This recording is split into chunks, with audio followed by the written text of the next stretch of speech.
Hello, and this is a terrible start to a video. Oh man, I can't believe I was going for round 30. I went down at the end of round 29. I was so scared. At this point, I look really calm when I'm playing, but I was actually panicking so bad because I knew if I didn't get to 30 that I couldn't make a video. Because you can't do like, oh my god, I hit round 29. You can't say that really. So I was just really trying to play safe here. You actually notice I go the wrong way at the start, which is a bit of a way to mess up. Yeah, see here, I think you can get through, and then, yeah. So I thought there was going to be hordes coming around the corner, but actually it wasn't too bad. I managed to survive. You could tell it's towards the end of round 29, just because there isn't that many zombies. So as you can see here, I've got the ray gun Mark II, and that's Pack-a-Punched. I don't know what it's called when it's Pack-a-Punched, but it really is worth Pack-a-Punching, because the ammunition that you get after you've Pack-a-Punched is way more, especially in the magazine, because on the regular ray gun Mark II you only get 21 rounds, and on a three round burst weapon that's really not a lot. So yeah, it's definitely worth Pack-a-Punching. You see here, yeah, the full magazine's 42, so you get double the bullets, which is brilliant. And here I've got the Petrifier, which is the upgraded, I can't remember what it's called now, the Paraliser, that's right. So it's the upgraded Paraliser, and that also is definitely worth upgrading. And that gun is essential. You have to have that gun if you're going for high round gameplay. I don't even know how you would get to any high rounds without that gun. I would do a strategy guide, but I think it's very similar to Syndicates and a couple other YouTubers, so I wouldn't bother really. It's just camping on top of a roof where they can only get you from one direction. So the benefit is when you Pack-a-Punch this gun, there's not that much difference. It takes longer to overheat and stuff like that. So it can last longer when you've got a large amount of zombies. The other one actually burns up pretty quickly, and when it's overheated, it takes quite a lot of time to cool back down to the point where you can use it again. So that's why having it Pack-a-Punch is a huge advantage. So I've just gone now and collected all the perks that I needed. There's only 4 there, but that's all you really need. I prefer Vulturade to double tap. Not mainly because double tap never really did anything for me. I was never really that interested, and especially with the ray gun Mark II and the Petrifier, it wouldn't have done a lot anyway. See here, I'm really happy because I get to round 30. But so yeah, so I go and collect that one instead, and also I kind of needed it because the box disappeared, and I had no idea where the box spawns, so I went and got Vulturade so I could find it. Which actually it's actually quite easy to get to. I thought it was going to be really awkward, but it's not too bad. So here basically is just me showing you through round 30 and what I do.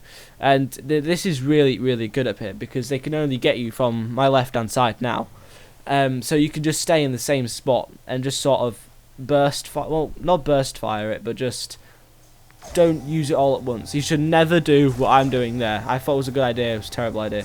Because why you should let them up is because then when you can destroy them, you can use the green gas that they give off, and you can hide in it.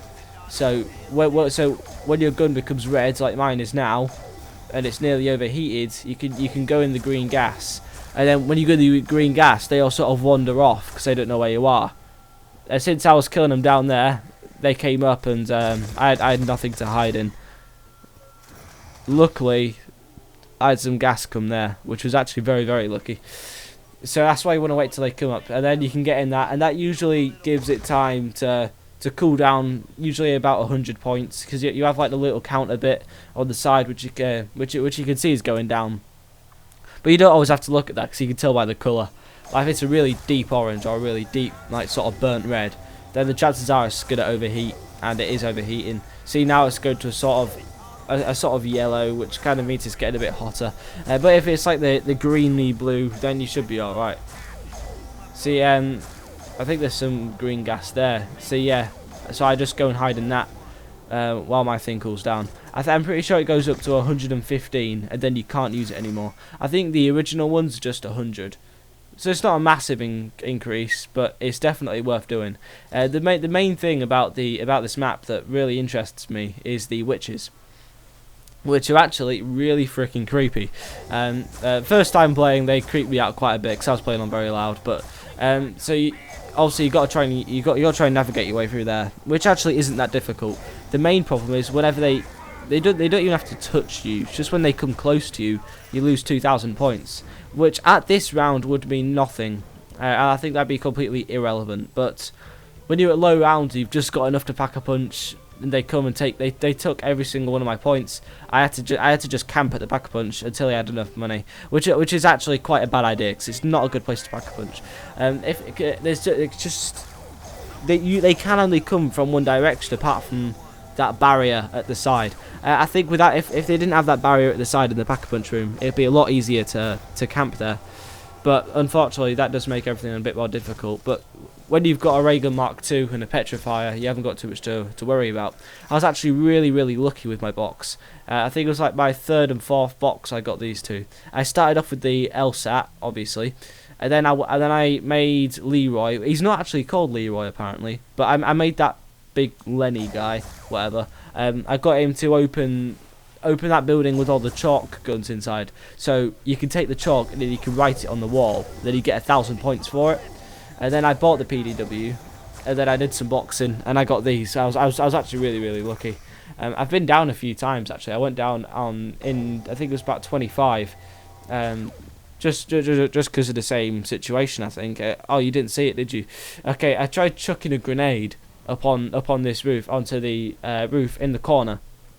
The one that I'm looking at, well, I'm not looking at it, that one. So I chucked a grenade, and there's some sort of invisible barrier, and it just bounced back. And I tried to chuck it again, and it blew me up. I really should have learned after my first time that was going to happen. But I didn't pay attention. I did it again, and I got downed again. But I've got my perks back, and I'm happy. See here, I'm just celebrating wasting my ammo. So thanks very much for watching this, guys. If you enjoyed it, please leave a like, and I'll see you guys later. Goodbye.